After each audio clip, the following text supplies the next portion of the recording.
Un milliardaire à 1000 milliards s'éteint d'une crise cardiaque. Mais le partage de l'héritage laisse tout le monde bouche bée. Le fils bon à rien repart avec 300 millions. La femme hérite des biens immobiliers et des actions. Même des associations caritatives reçoivent des dons. Mais la fille chérie n'hérite que d'une vieille cave pourrie. Lisa écoute cette liste de legs complètement absurde, avec un gros point d'interrogation dans la tête. Mais elle accepte quand même la volonté de son père. Avant de partir, l'avocat lui remet une enveloppe jaune, en lui disant qu'elle y trouvera ses réponses. Dès que l'avocat s'en va, Lisa l'ouvre sans attendre. À l'intérieur, une clé et une clé USB. Elle branche la clé USB sur son ordinateur. L'écran affiche une vidéo enregistrée par son père. Il lui explique en détail où se trouve la cave, et lui recommande de garder sa secret. Plus elle regarde, plus elle est perplexe. Qu'est-ce qu'une vieille cave peut bien valoir? Elle suit quand même les indications de la vidéo, et part seule sur la colline derrière la maison, sous une épaisse couche de feuilles mortes. Elle découvre une bâche verte. En la soulevant, une grande porte en fer verrouillée apparaît. Lisa s'empresse d'utiliser la clé. La lourde porte se soulève lentement, et un long escalier s'étend devant elle. Curieuse, elle prend son courage à deux mains et descend. Elle avance prudemment marche après marche. La cave est privée de lumière depuis des années, mais l'aération est surprenamment bonne. Et il y a même un générateur indépendant. Visiblement son père accordait beaucoup d'importance à cet endroit. Lisa longe le tunnel jusqu'au fond.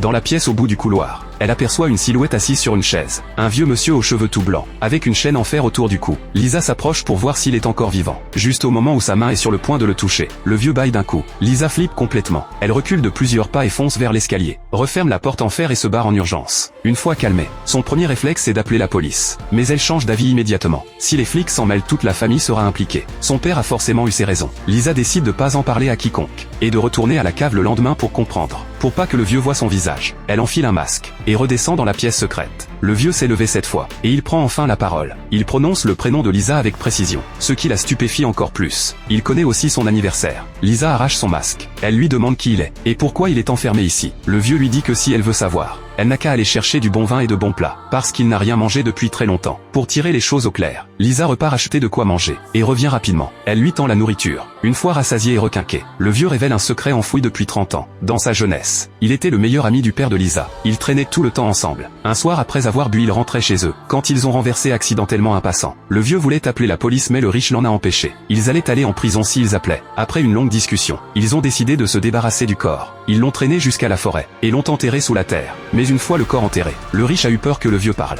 Alors il lui a asséné un coup de bâton sur la tête, et l'a enfermé dans cette cave plongée dans le noir.